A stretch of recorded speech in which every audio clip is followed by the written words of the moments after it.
Bom, hoje vamos falar um pouquinho sobre as minhas leituras de fevereiro. Eu confesso que eu li bastante, mais do que eu tinha planejado.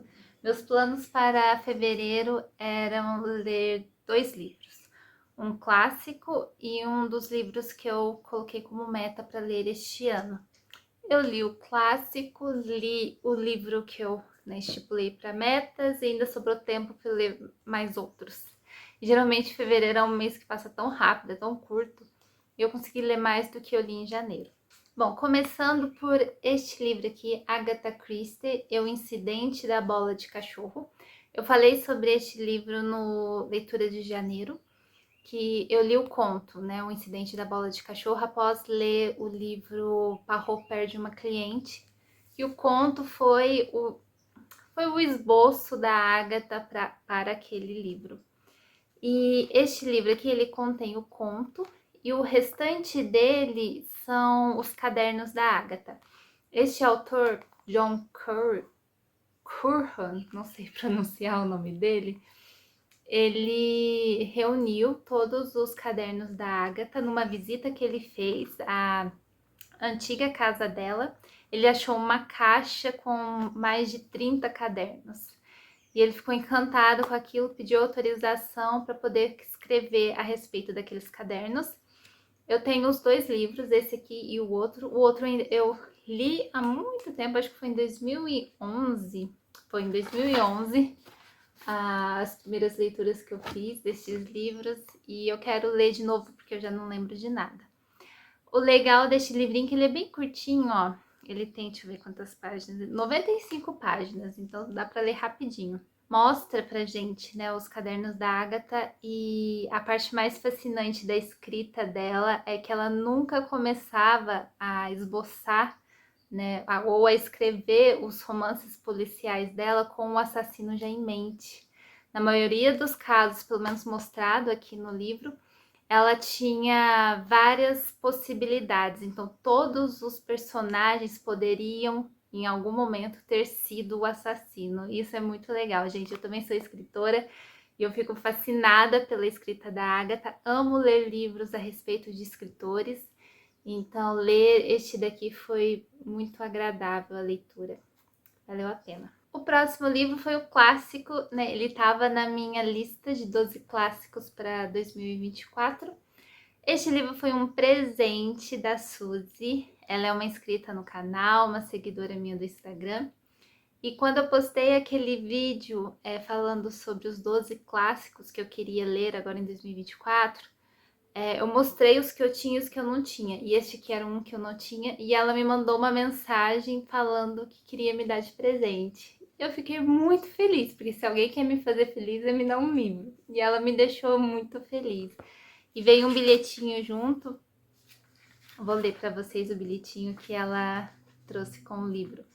Querida Regiane, que Clarice possa continuar a lhe inspirando a compartilhar sua paixão pela leitura. Abraço amoroso, Suzy. E continuou a me inspirar sim na leitura.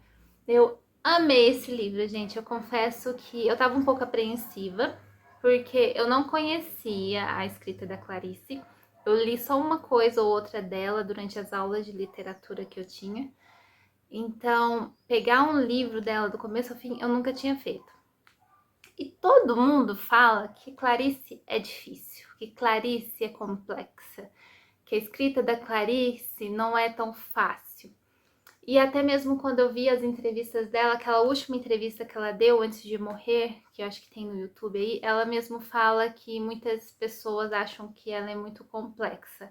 Aí nessa entrevista ela fala que um professor de universidade falou para ela que não a entendia, enquanto uma aluna se eu não me engano, uma aluna menor de idade, eu acho, ou de faculdade mesmo, falou que os livros dela eram livros de cabeceira, então falou que nem ela entendia por que as pessoas a achavam tão complexa. E eu comecei lendo bem devagar, sempre quando eu vou pegar um clássico, eu tô fazendo isso, eu tô pegando o livro, eu esqueço do mundo, eu boto o celular de lado e eu leio bem devagar, frase por frase. Porque ler um livro como este e ler um livro mais atual, mais contemporâneo, é bem diferente, gente. Se você pegar um livro atual para ler, você pode viajar durante a leitura, tipo uns 2, 3 parágrafos, você pensar em outra coisa e continuar a leitura, você entende. Um livro desse não. Então, teve alguns momentos que eu tinha que parar, focar de novo e reler, porque eu dei uma viajada e eu perdi o fio da meada. Então, é um livro que você tem que ler entrando na leitura mesmo, se colocando de corpo e alma ali. Mas não é difícil, é muito gostoso, a leitura é muito fluida, apesar de ele ser bem pequenininho, eu também li muito rápido. E eu amei, gente, eu amei. Tem um outro livro dela que eu quero ler, eu acho que é A Paixão Segundo GH, se eu não me engano, esse é o nome do livro. Eu me interessei pela sinopse e eu quero ler, eu acho que vai ser o próximo livro dela que eu vou ler. A Hora da Estrela, eu tive um misto de sentimentos enquanto eu lia. Primeiro, eu gostei muito do início, que quem narra a história é um escritor que está escrevendo a história da personagem, né? E todo mundo fala que é o alter ego da Clarice. E ele fala muito sobre a paixão dele pela escrita, por que ele escreve. E eu, como escritora, me identifico muito com essas falas. E muitas coisas que ele colocou que a Clarice já havia dito em entrevistas. Então é bem legal essa parte de conhecer o nosso narrador. E a história da Macabea, fiquei um pouco em choque, porque é uma nordestina esculhambada. A Clarice esculhambou a menina aqui. É uma nordestina feia, magra, pobre, fedida, burra, sabe? É assim que a Macabeia é descrita. E conforme eu fui lendo, a minha vontade era entrar na história, pegar a Macabeia e cuidar dela, gente. Pelo amor de Deus, essa menina precisa de cuidados e não ser tão esculhambada, igual o narrador esculhamba a menina. E a Macabeia, ela é uma pessoa muito pura, ela é ingênua, ela ama ficar ouvindo o radinho dela. Esse é o meio que ela tem de obter informações do mundo, apesar dela ser considerada burra. Ela é datilógrafa, mas ela não é uma boa datilógrafa. Ela divide um apartamento com mais 4 moças. Ela arranja um namorado e esse namorado, gente, é o pior homem que eu já vi na vida, de tanto que ele maltrata a coitadinha. Até na hora de pagar um café para ela, ela pede se pode ser um pingado. Ele fala, se for o mesmo preço do café, eu pago. Se for mais caro, você completa. Gente, é um sujeito terrível. A amiga dela, né? Acho que é uma das únicas amigas que ela tem, rouba esse namorado pra ela e a Macabé de boa, perdoa a amiga, fica feliz, se sente lisonjeada quando essa amiga chama ela pra tomar um café na casa dela. A Macabé, ela é órfã e ela é tipo Cinderela, a tia má que cuidou dela, fazia da vida da coitadinha um inferno. E ela não enxerga essa maldade nas pessoas. A Macabé, tudo pra ela tá bom. Ela se achava feliz até que alguém mostra pra ela que a vida que ela levava era horrível. Aí ela percebe que ela pode ter uma vida melhor e ela continua feliz, ainda mais feliz. Então, é um ser humano tão puro, a Macabeia, que é muito triste essa história. Eu sabia do final, porque como eu assisti aquela entrevista da Clarice, a Clarice conta naquela entrevista o final deste livro. Mas isso não estragou minha experiência. Normalmente eu não gosto de ler livros que eu já tenha spoilers ou contexto, alguma coisa assim do livro. Eu gosto de me surpreender com a leitura. E embora eu soubesse, né, o final deste livro, eu não perdi essa experiência boa. Então, com certeza foi um dos melhores clássicos que eu já li até o momento. Clarice Lispector, gente. Amei, amei, Suzy. Obrigada. E o terceiro livro que eu li tem resenha no canal, que é Uma Segunda Chance, da Colleen Hoover. Também foi uma experiência muito boa, gente. Eu me surpreendi. Eu tava com zero expectativas. Eu queria ler ele já fazia um tempo, que eu me interessei pela sinopse, e eu procurei ao máximo não obter nenhuma influência externa a respeito deste livro, como eu obtive com os outros livros dela e me decepcionei. Então, eu preferi não ter expectativas nenhuma, e o livro entregou muito, pelo menos para mim. Foi interessante começar a leitura de Uma Segunda Chance, após terminar a leitura de Clarice. Eu até comentei isso com meu marido. Eu falei, nossa, como é diferente as escritas, né, dos romances contemporâneos para os romances clássicos. Eu não posso falar que é uma escrita pobre, não é. É uma escrita boa, leve, mas é fácil de ler. Você lê as frases sem precisar pensar. E já um livro assim, você tem que pensar, às vezes você tem que reler. Tem alguns livros, como o outro que eu li aqui, que eu vou mostrar pra vocês, que um parágrafo inteiro era uma frase. Eu chegava ao final do parágrafo, eu tinha que reler de novo para ver se eu entendi direto. Já esses livros não, são frases curtas, fáceis, parágrafos fluidos, então foi uma leitura que eu fiz até rápido demais. Que é a história da Kenna, que é uma ex-presidiária que vai recomeçar a sua vida na antiga cidade que ela morava. E o objetivo dela é poder ver a filha que ela teve durante o primeiro ano da prisão dela. Só que os avós da filha não querem que ela conheça a menina, porque Kenna foi acusada de ser responsável pela morte do namorado dela, né? Então os avós acabou ficando com a filha para eles, já que Kenna não tinha mais ninguém, né, para pegar a guarda da criança. A segunda chance mostra como as pessoas, quando saem da prisão, são recebidas na sociedade de novo. A Colleen trabalha um pouco isso. Mostra um romance bem fofo e bonito entre ela e o Ledger. Gente, é bom. Eu não vou falar muito porque eu já fiz uma resenha pro canal, mas foi uma leitura muito boa, com certeza é um dos meus livros favoritos da Colleen Hoover. O próximo livro que eu li é um clássico também, A Abadia de Northanger, eu não sei pronunciar direito, que é da Jane Austen. Eu amo esses livros da Princípios, acho que eu falo isso em todos os vídeos que aparece um livro da Princípios, que são edições lindas e muito baratas, gente. É claro que a qualidade deste livro para este livro não dá para comparar. Esse é bem inferior, as folhas são bem inferiores, são mais marronzinhas, parece até jornal. Diferentemente desse, que é um livro mais firme, com umas folhas mais grossas, a capa mais grossa. Mas, gente, eu acho que eu paguei R$18. R$18. Num clássico da Jane Austen, que é uma gracinha.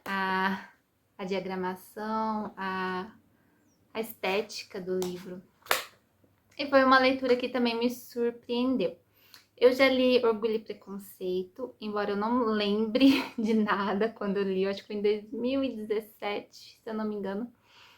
E eu vou reler ele está na minha lista. Me interessei muito por este livro porque a personagem principal é leitora. Eu amo ler livros em que os personagens são leitores, da mesma forma que eu amo ler livros quando os personagens são escritores. Eu gosto de me identificar com os personagens.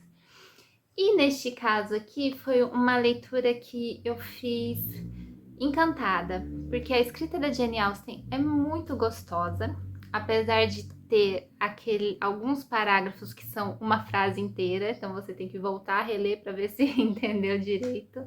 Mas a Jane Austen, ela é muito irônica e ela trabalha isso tão bem neste livro. A narradora, né, da história, ela conversa com você, então meio que ela quebra a quarta parede se fosse um filme. E é muito gostoso como ela aborda sobre os romances, tem uma crítica aqui a respeito dos romances, como a nossa personagem principal aqui ama ler romances góticos. O contexto histórico deste livro, ele vem numa sequência de romances góticos, então são aqueles romances mais de terror, eu poderia dizer assim, né? Que tem um pouco de mistério, um pouco de terror e romance também. A mocinha, ela ama esses livros, então ela sonha em viver uma aventura assim como naqueles livros. A Catherine, que é a nossa mocinha aqui, ela sai pela primeira vez da casa dos pais para fazer uma viagem, ela tem 17 anos, e ela vai para Bath, que é uma cidade de águas termais, onde as pessoas vão para se curar, e ela vai com um casal de amigos da família. Chegando lá, ela começa a fazer amigos, ela vai a bailes, ela vai a festas e as pessoas que ela conhece, gente, apesar de eu odiar, ela faz uns amigos lá que eu peguei ranço mesmo, a Isabela, o irmão dela, Deus me livre, gente, que gente chata. Mas a Catherine, ela é muito inocente. Ela era pura e inocente quando sai de casa. E durante essa viagem ela retorna uma mulher. Porque é a convivência dela com essas pessoas que ela começa a criar um senso crítico a respeito das pessoas. No primeiro momento ela não vê maldade em ninguém. Ela aceita o que as pessoas falam e nem sempre ela acha que ela tem algo a dizer. Até que chega um ponto que ela vai ganhando experiência e ela cria a sua força, a sua personalidade e as suas opiniões. E é um romance, claro, né? Ela vai ter uma paixão pelo Henry e esse cara, eu vejo ele muito como o grilo falante do Pinóquio. Embora ela seja inocente em algumas coisas, ela também tem algumas opiniões que ela diz, mas essas opiniões não estão certas e o Henry ajuda ela a ver, né, a situação com outros olhos, de uma outra forma. E isso vai contribuindo para o amadurecimento da Catherine.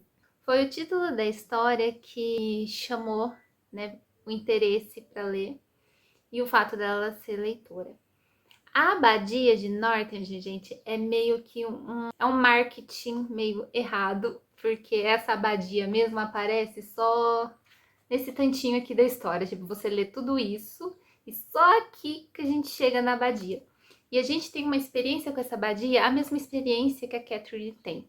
Porque a Catherine, ela criou na cabeça dela uma abadia cheia de mistérios, podendo ter fantasmas ou ter alguém morto lá dentro, igual os livros que ela lia. Então ela achou que ela ia ter uma aventura ao chegar nessa abadia, da mesma forma que as personagens que ela lia nos livros tinham essas aventuras na vida delas. E a gente que tá lendo também quer ver, né? O que tem de especial nessa abadia?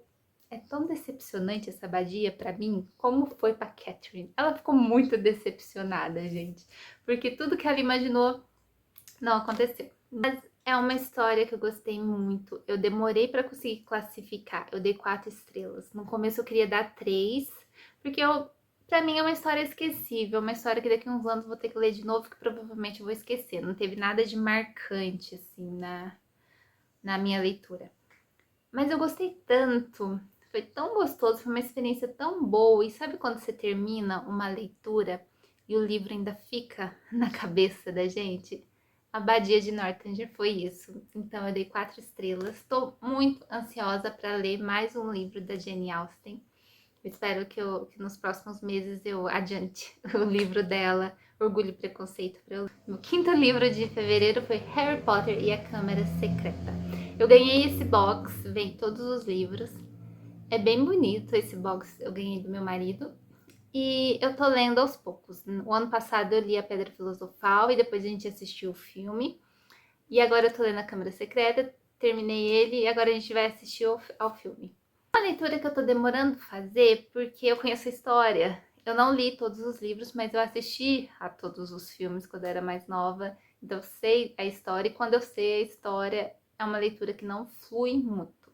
Mas os livros têm muitas diferenças dos filmes.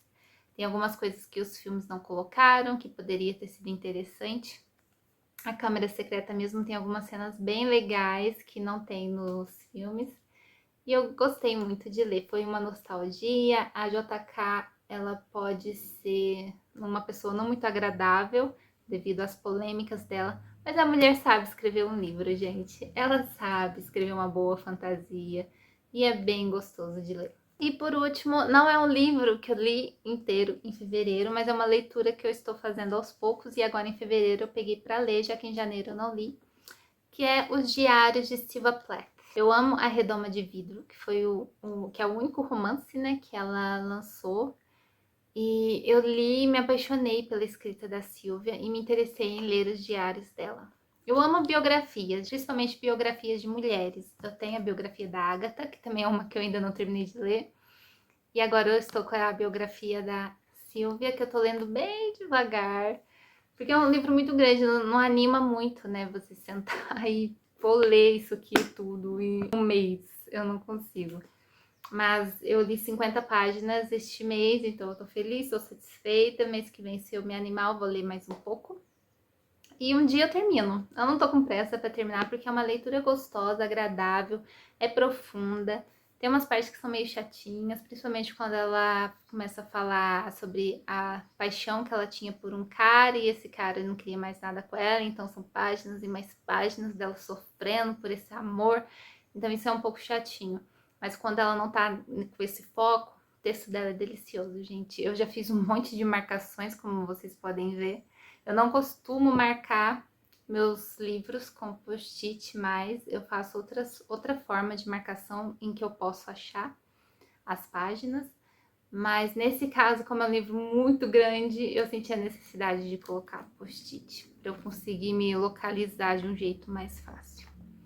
Então eu estou lendo este livro. Um dia eu termino. E outras leituras que eu fiz este mês. Eu li o conto Felicidade Clandestina, da Clarice, assim que eu terminei de ler o livro.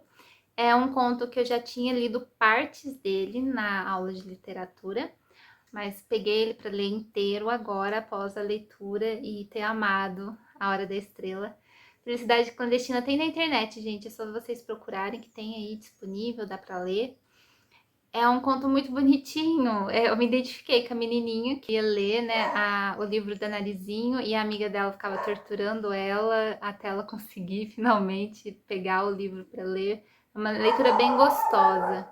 E outra leitura que eu fiz foi o ensaio do Ítalo Calvino, Por que Ler os Clássicos. É um livro que contém vários ensaios dele a respeito de livros, a respeito da literatura. E um dos ensaios que eu li foi Por que Ler os Clássicos. E eu amei, gente, que leitura gostosa. É tão bom ler alguém falando sobre seu amor pela leitura, pelos livros, e isso me inspira, me dá vontade de pegar um livro e ler, sabe? Eu tô lá lendo um livro que fala sobre amor à leitura e me dá vontade de pegar um livro para ler. É esse o resumo da minha experiência com esse tipo de leitura. Como eu tô numa fase de querer incluir clássicos na minha rotina de leitura, ler este ensaio foi bem importante para mim, valeu a pena. Vocês encontram, eu acho que na internet, esse ensaio dele, Porque Ler os Clássicos, Ítalo Calvino, vale a pena. Bom, minhas leituras foram essas, foi um mês bem gostoso, eu li tudo com calma, li sem pressa, sem aquela ansiedade de terminar para poder começar outro livro, para dar tempo de ler outro livro. Eu fui tão tranquila e acabei lendo muito mais do que quando eu fico nessa ansiedade querendo me cobrar para ler mais. A gente tem que parar com isso, né, gente? Vamos ler aquilo que dá vontade, no nosso tempo, no nosso ritmo. E quando a gente menos esperar, tudo tá fluindo, indo, você está lendo vários e vários livros e nem vê isso passar. Então, a leitura tem que ser leve, gostosa e não uma obrigação. Me contem aí nos comentários se vocês já leram algum desses livros, se vocês gostaram, ou os livros que vocês leram agora em fevereiro. Comentem aí pra gente conversar. Até o próximo vídeo.